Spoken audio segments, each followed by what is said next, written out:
I'm a female writer, and what's interesting about the wizarding world is when you take physical strength out of the equation, a woman can fight just the same as a man can fight. A woman can do magic just as powerfully as a man can do magic. And I consider that I've written a lot of well-rounded female characters in these books.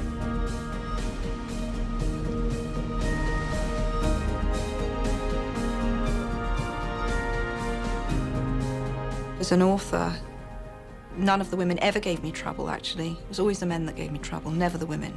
But Harry came to me as Harry, and I never wanted to change that. Because switching gender isn't simply putting a dress and a pretty name on a boy, is it? A lot of preoccupations and expectations are different on men and women, and so the books would have been incredibly different, I think. Considering the protagonist is a male, I don't think it was so obvious at the beginning that she very much wanted to portray her female characters as very strong-willed and sort of admirable. But as the films went on, I think you can really see it. It's interesting for me with Harry because throughout the series, he is so much a boy in search of a father. And yet, at these times of real stress, it's his mother that's our place of refuge. And I think that it's not very hard to see the reason why.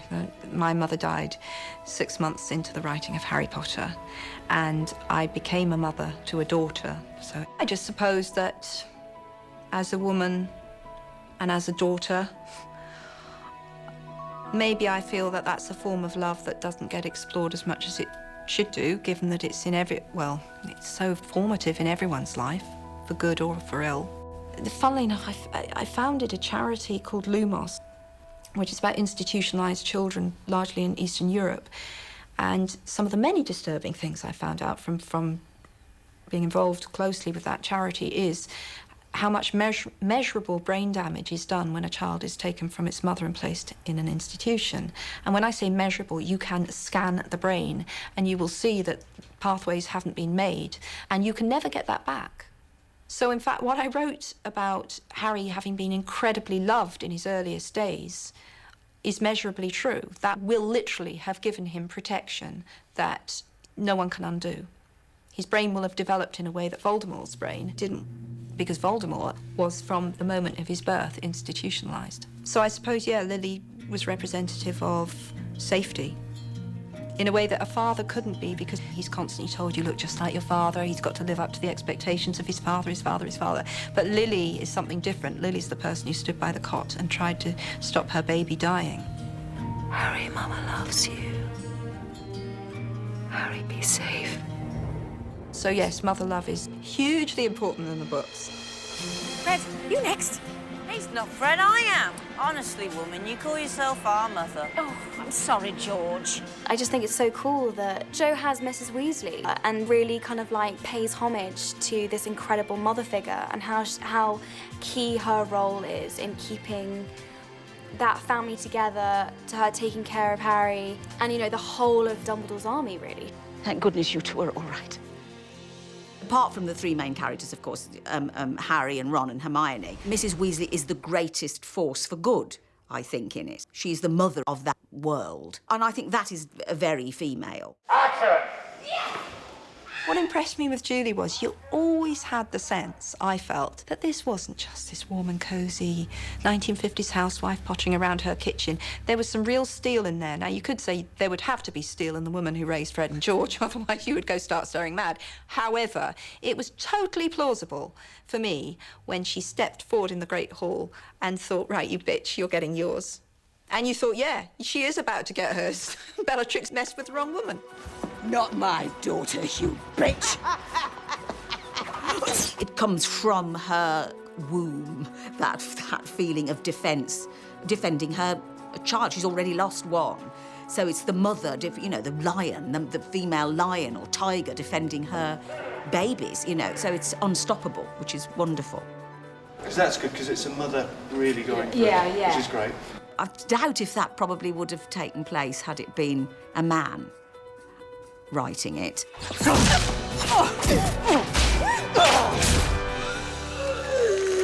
I really enjoyed killing Bellatrix, and I really enjoyed having it be Molly that did it. And of course, you also have two very different kinds of female energy. They're pitted against each other. You have Molly, who will mother the whole world if she can, and you have Bellatrix, whose idea of love is very perverse and twisted, and that was satisfying. But there was something else I wanted to do with the way that Bellatrix ended. And this was very important to me. Very early on in writing the series, I remember a female journalist saying to me that Mrs. Weasley, and said, well, you know, she's just a mother. And I was absolutely incensed by that comment. Now, I consider myself to be a feminist, and I'd always wanted to show that just because a woman has made a choice, a free choice, to say, well, I'm going to raise my family, and that's going to be my choice. I may go back to a career, I may have a career part-time, but that's my choice. Doesn't mean that that's all she can do. And as we proved there in that little battle, Molly Weasley comes out and proves herself the equal of any warrior on that battlefield.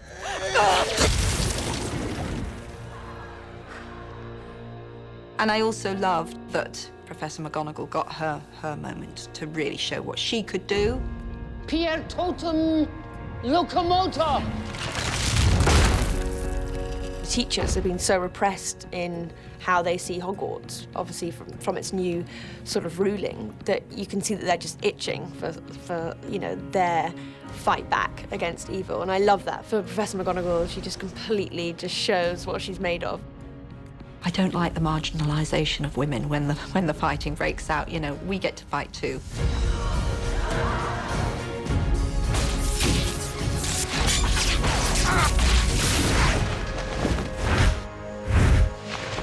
I really wanted that. In fact, there was an earlier draft. I know there was, at one point, it was Harry who took on Snape in that confrontation, and I really didn't want that to happen. In the book, Minerva McGonagall is the one who does it, and for me it was very important that she did that. I felt that, you know, I had a lot of fully fledged members of the Order of the Phoenix who were female and who were fighting alongside the men, and I really needed to show some female Death Eaters. And Bellatrix is the female Death Eater par excellence.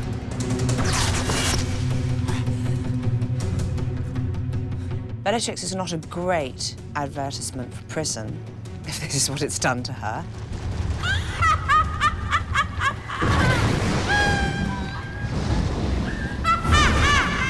But she is doing everything for Voldemort, and she follows him over the precipice like a lemming. There's an interesting thing, isn't there, about female psychopaths? They often need to meet a male counterpart to release that part of themselves, and that's how I see Bellatrix. She is the only true follower, I think Bellatrix thinks. You know, she went to Azkaban, but she's prepared to die. So she's pretty convinced by his supremacy and his superiority and his worthiness. I mean, Voldemort clearly is her idol, her obsession. He is the only person to whom she feels subservience. She has that curious personality disorder or quirk or whatever we're going to call it, that I think is peculiarly female, and Helena portrays that with such gusto. It's fabulous to watch.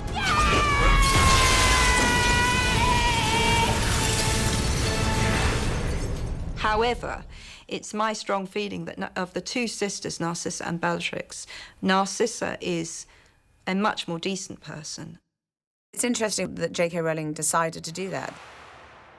She decided that the woman that would risk her own life to save her own son understands loyalty and understands preservation of life. I think one could argue that Draco, who is ultimately revealed not to be an evil character, Draco got his goodness from his mother. And ultimately, there's an echo of what Lily did, quite a conscious echo of what Lily did right at the start of the story, at the very end of the story. At the start of the story, Lily dies to keep her son alive.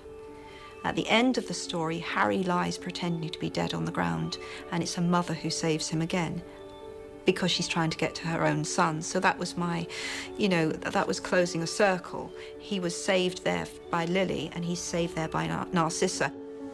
Is he alive? Draco, is he alive?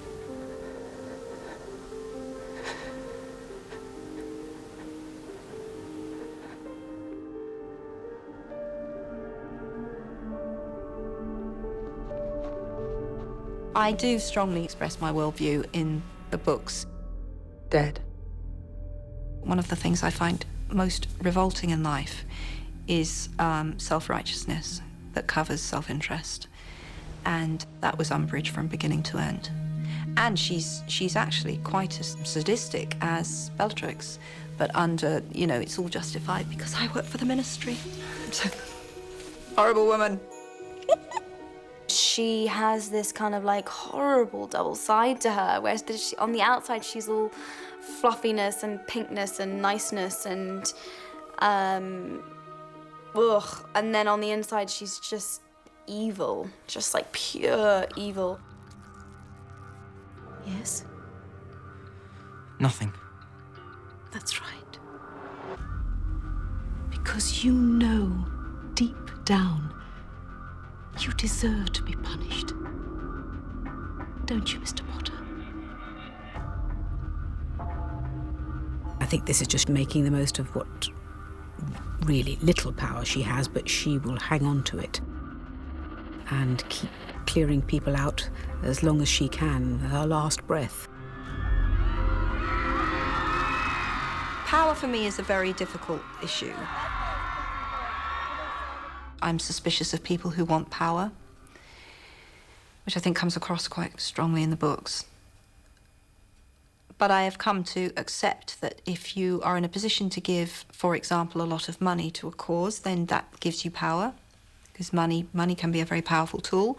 If you have a profile, that means you can give a voice to a cause that otherwise wouldn't have such a loud voice, and that is also a form of power. But for me, it's a slightly more complicated issue than that, because I think as an author, you know, I chose a career path that traditionally does not lead to a lot of power. And so I think I really am not being disingenuous when I say that any form of power that's come to me through Harry Potter was very, very unexpected. I really admire her grace. She's definitely been an inspiration and a role model. I mean, I just feel so blessed that I was given the chance to experience all of these amazing women. Here we go. Helena was also a really important mentor to me on this last movie. She very sweetly invited me over for dinner, and we talked about books a lot. And just being a woman, I feel as if somehow I have been under the microscope even slightly more than the boys, just by being the girl. You know, whether it's what I'm wearing, whether it's what I'm doing, where I'm going to school. Just in every sense, I feel as if the public is just so much harder on women.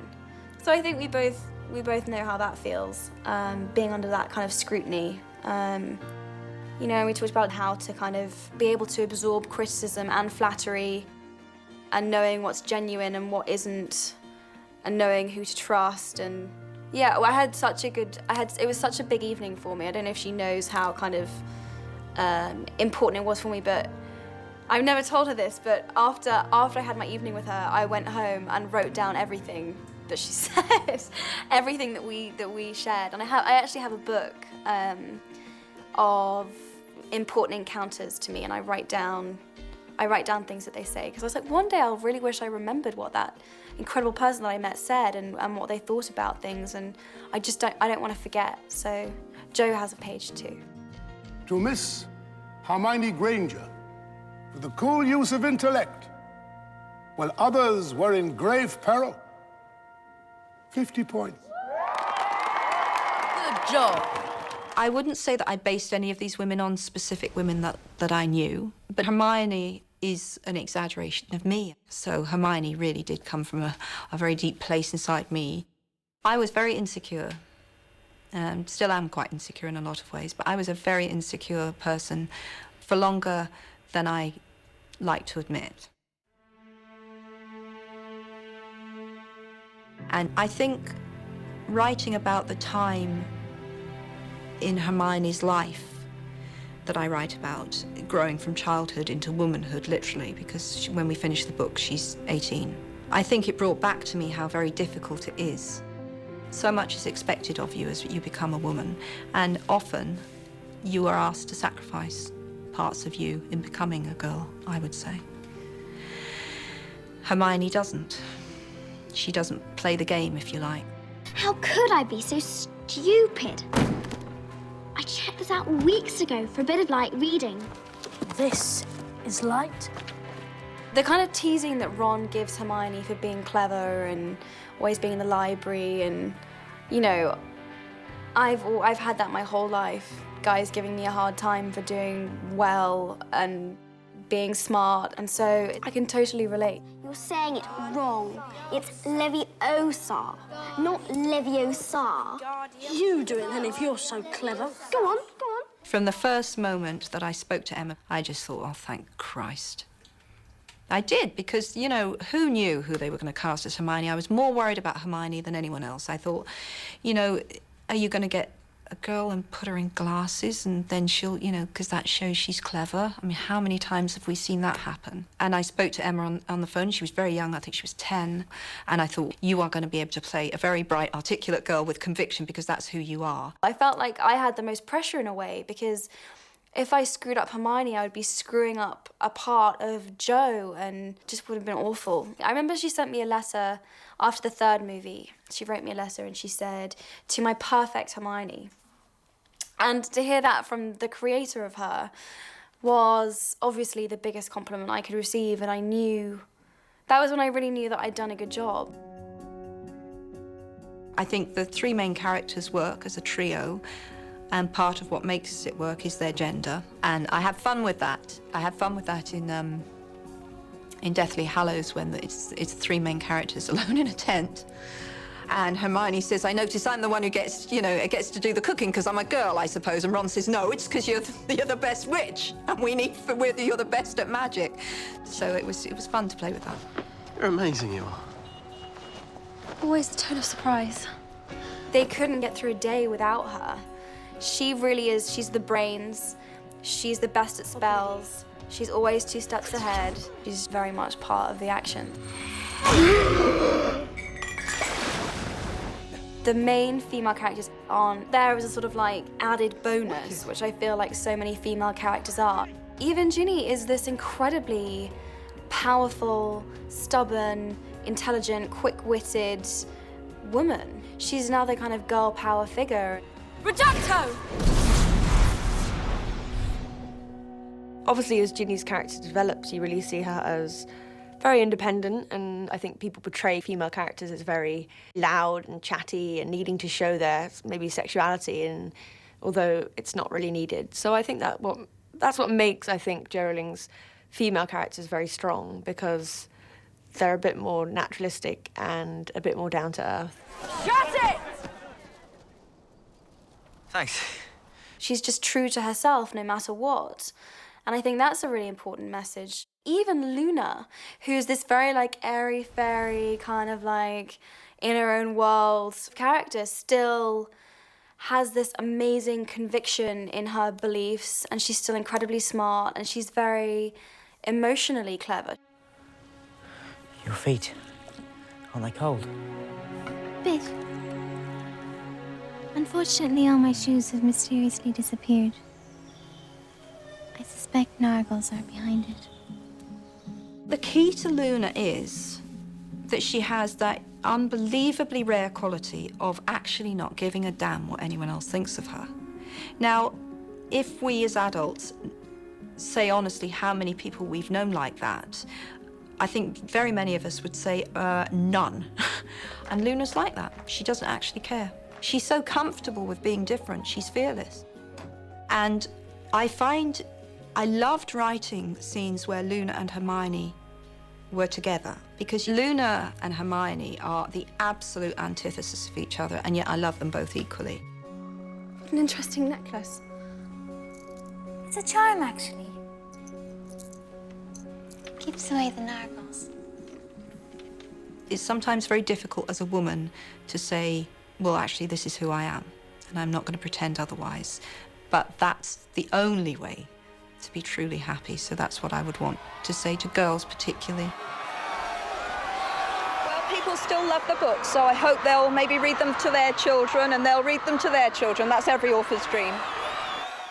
I've had countless mothers come up to me and say, you know, just thank you so much for giving my daughter a role model. She absolutely idolizes Hermione, and I feel really privileged to have been able to play her. I would like to think that Hermione is a role model for girls. You see, I was a plain, and that is relevant. That, you know, that is relevant. That's not a trivial thing when you're a kid. I was a very plain, bookish, freckly, bright little girl. I was a massive bookworm. And I spent a significant part of my reading looking for people like me. Now, I didn't come up with nothing, you know. I remember Jo March, who had a temper and wanted to be a writer, so that was a lifeline. There's a heroine in a book called The Little White Horse that I've spoken about publicly, who was plain, and that was fabulous. Wow, you get to be a heroine and you get not to be a raving beauty. But you know, these were pretty slim pickings. And then in creating Hermione, I felt I created a girl who was a heroine, but she wasn't sexy. Nor was she the girl in glasses who's entirely sexless. Do you know what I mean? She's a real girl. She's a girl. She fancies Ron, but her hopes initially are pretty low, and she's a real girl. But she never compromises on being a smart girl. She never compromises in acting dumb. She never tries to make Ron feel better by pretending to be less than she is, which is why they don't get together a lot sooner. That's the reality of life. But I'm proud of Hermione. She is who she is. And if that, you know, if that spoke to girls like me, then of course I'm hugely, hugely proud of that. That's what it's all about. I was always the brains and the bossy one when I was a kid, so it's freed us all. It really has.